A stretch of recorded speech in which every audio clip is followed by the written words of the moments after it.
Diyos Ama, siya'y maasahan.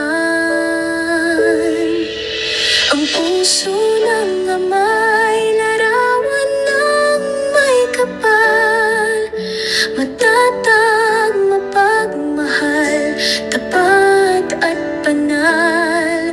Sa unos at bawat taon, sa bisig niya'y may hampon.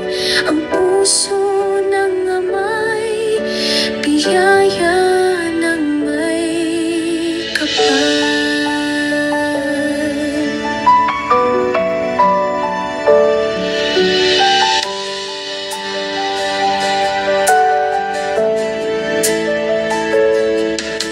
Tahimik na lumalakad sa landas ng tapat, nagsasakripisyo, laging handang mag-alay.